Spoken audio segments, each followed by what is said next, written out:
He's the hottest one out there. I gave him a shout out last night. The place went crazy. Barron. Wow. So we're gonna have a little fun tonight. I hear we're doing well. I mean, I see. In the high-stakes, high-wire act of modern American politics, where family, power, and image are the currency, a single stray insult can be more than a weapon. It can be an invitation to a fight you are unprepared for. What happens when a young man, cloaked in the armor of a famous name, attempts to wield his father's brand of public mockery against a man who has spent a lifetime mastering the art of the perfect comeback? In a stunning display of unearned arrogance, the 19-year-old heir to the Trump dynasty tried to diminish one of the most recognized figures in American media, walking into an 8-second verbal buzzsaw that left him humiliated and the nation speechless.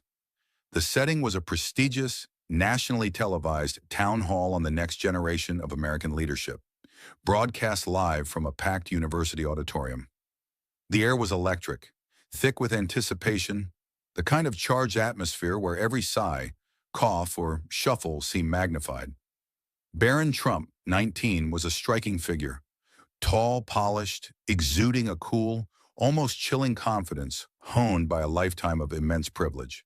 He was the untested face of a political dynasty, and the audience watched his every move, hanging on the promise of a next-generation Trump performance. Seated at the center, acting as the night's sole moderator, was Jimmy Kimmel, in a rare serious mode, sharp, observant, and journalistic.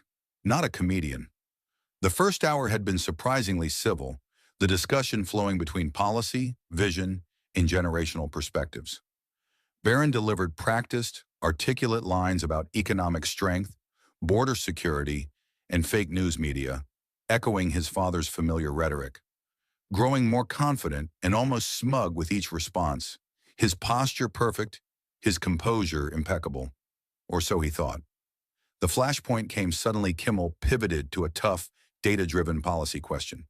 Barron, you've outlined a vision for the economy, but critics point to your father's administration, which added nearly $8 trillion to the national debt. How will your generation convince Americans it is fiscally responsible? Cornered and unprepared, Barron defaulted to his only tactic: attack the questioner. A short, condescending laugh.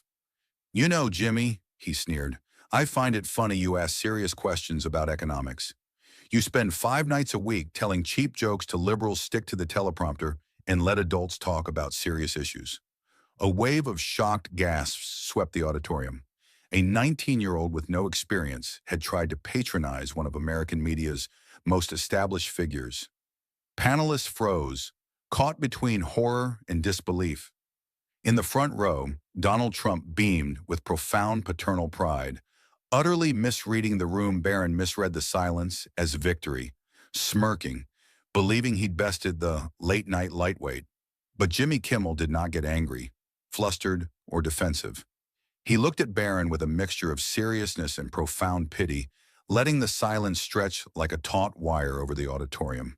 Then, leaning into his microphone, he delivered an 8-second public execution, precise and quiet, but cutting deeper than any shout could. That's true, Barron, Kimmel said calmly, nodding.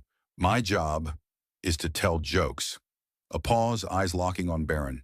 Then the fatal flip. But at least my audience knows I'm joking. The room erupted. Applause, roars, stunned laughter, and thunderous approval, breaking the tension like a dam bursting. The camera captured Barron's face. Confidence vanished, replaced by a slack-jawed, deer-in-the-headlights panic. He was a boy who had brought his father's rusty knife to a gunfight with a master marksman. The camera cut to Donald Trump, his proud smile gone, replaced by silent, incandescent rage. Barron stammered, mouth opening and closing, desperately searching for help from the moderator or aides, but no one could save him. He had been surgically dismantled. The moderator cleared his throat. We will move on. But the damage was done. Jimmy Kimmel had delivered a masterclass in the profound difference between a name you inherit and a punchline you deliver. A lesson in humility, skill, and timing that would echo far beyond that night. The audience would talk about it for weeks, the clip going viral, a modern parable of hubris meeting mastery. and a warning to anyone thinking inherited privilege could substitute for craft, wit, and presence.